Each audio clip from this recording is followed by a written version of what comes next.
Pada pertemuan 5, kita akan belajar bagaimana fokus memahami data dari berbagai platform digital. Yang pertama yaitu Instagram. Yang paling penting adalah jumlah penyimpanan yaitu save dan pembagian yaitu share. Karena itu akan menunjukkan video benar-benar bermanfaat. Yang kedua pada TikTok. Metrik utama pada TikTok adalah completion rate, yaitu presentasi orang yang menonton video sampai selesai. Semakin tinggi, semakin besar pula untuk masuk FYP. Sedangkan Twitter, perhatian utama pada retweet dan balasan. Jika banyak balasan negatif, itu bisa menjadi tanda suatu masalah. Sedangkan pada Facebook, lebih fokus pada keaktifan di grup. Semakin ramai, semakin kuat komunitasnya. Dan yang terakhir yaitu YouTube. Watch time adalah kunci. Semakin lama durasi tontonan, video semakin sering direkomendasikan.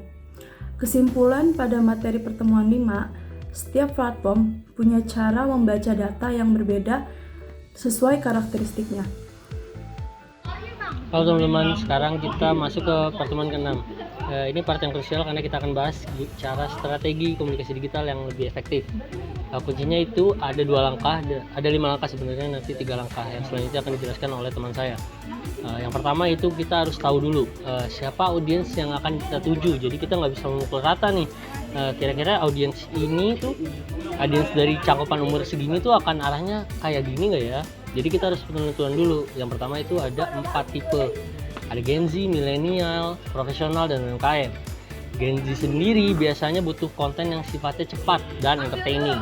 Selanjutnya ada milenial yang cari infonya lebih detail, terus review dan juga isinya biasanya tentang tips bermanfaat. Yang selanjutnya yang di profesional itu fokus ke hal yang relevan sama karir. Nah, selanjutnya juga ada bagian UMKM. UMKM sendiri biasanya fokus ke hal yang sifatnya edukasi dan juga ringan. Nah, yang selanjutnya juga kita harus menentukan nih platform apa yang lebih cocok untuk semua orang tahu. Contohnya kayak misalnya kita mau nongkrong di mana juga kita harus tentuin nih tempat nongkrong yang sesuai sama kitanya. Kayak misalnya contohnya TikTok sendiri biasanya buat hal atau konten yang sifatnya biasanya kreatif dan informal. Selanjutnya ada juga Instagram sendiri biasanya fokusnya lebih ke visual yang estetik, lalu juga gimana storytelling dari si konten tersebut. Dan yang selanjutnya ada LinkedIn biasanya fokusnya ke hal yang lebih sifatnya profesional. Dan yang terakhir ada WhatsApp atau Facebook. WhatsApp dan Facebook ini sendiri sifatnya lebih ke community dan personal. Jadi kita nggak bisa asal milih nih, ketika kita menggunakan TikTok kita akan buat kontennya yang lebih profesional. Itu karena nggak sesuai sama platformnya. Penjelasan yang selanjutnya akan dilanjutkan oleh teman saya yaitu Eski. Oke, melanjuti dari penjelasan Evan yang tadi, berikut ada 3 tips untuk nentuin tujuan konten. Yang pertama itu ada objektif, itu harus jelas konten punya visi dan misinya mau dibawa kemana, seperti ada awareness biar orang tahu, atau engagement biar ada interaksi, komen atau share, consider biar orang mulai mikir buat beli, atau conversation biar ada actionnya gitu buat orang daftar atau beli. Berikutnya ada format konten yang tepat, sesuaikan formatnya sama kebiasaan audiens. Seperti Gen Z kasih video singkat seperti Reels dan TikTok. Terus ada profesional kasih artikel atau threads, UMKM kasih tips ringan di WA. Berikutnya ada evaluasi pakai data. Nah, ini tuh dibikin garis lurus seperti threads buat lihat beberapa banyak yang tertarik, watch time, kontennya ngebosenin atau enggak, dan engagement rate, respon audience gimana. Dan data ini yang jadi hakim apakah strategi kita lanjut perlu ganti haluan. Sekian strategi dari pertemuan 6. Nah teman-teman, yang selanjutnya kita masuk ke bagian contoh untuk membuat naskah dan juga copywriting untuk platform YouTube. Yang pertama ada bagian judul dan deskripsi sebagai pintu masuk utama. Sebelum masuk ke video, kita harus menang di bagian awal, yaitu bagian judul dan juga deskripsi. Judul itu harus clickable, bikin orang penasaran, tetapi juga harus sesuai dengan isi video kita. Lalu untuk deskripsi, pakai 2 baris pertama untuk masukin keyword penting, karena bagian ini adalah yang dibaca YouTube untuk menentukan ke siapa video kita akan direkomendasikan. Lalu bagian yang kedua adalah the hook. Hook ini adalah kunci dari 30 detik pertama. Pembukaan video itu jangan lama-lama dan juga jangan basa-basi. Di 30 detik pertama, kita harus langsung kasih tahu benefit atau manfaat apa sih yang penonton dapat kalau misalnya mereka itu nonton video kita sampai habis.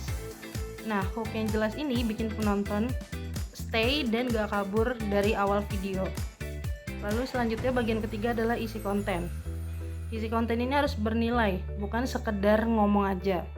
Nah, YouTube itu kan juga beda sama video pendek, yang dimana YouTube itu memiliki durasi yang lebih panjang, sehingga kita harus menyajikan penjelasan yang lebih jelas, lebih rinci, dan juga lebih runtut.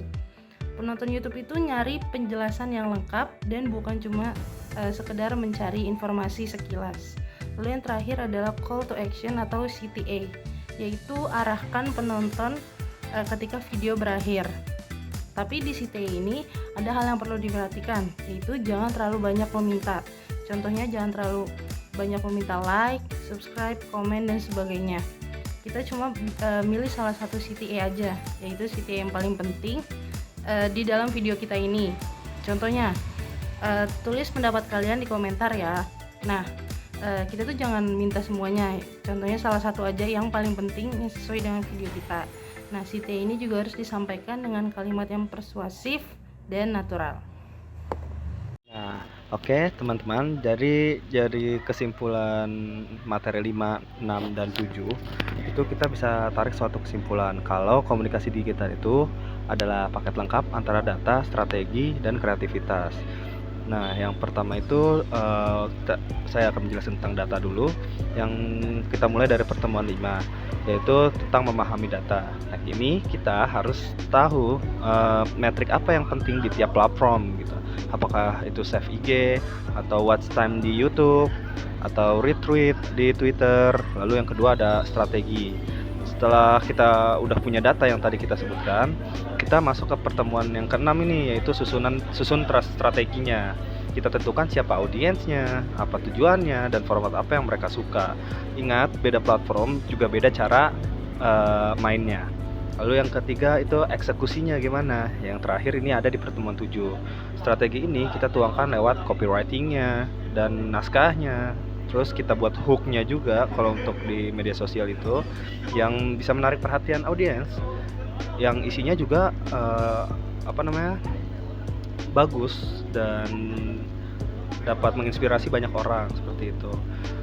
Jadi intinya dari 3 pertemuan itu kita nggak cuma bisa jago nulis aja, tapi nggak buta nada atau jago baca data doang, tapi kontennya garing.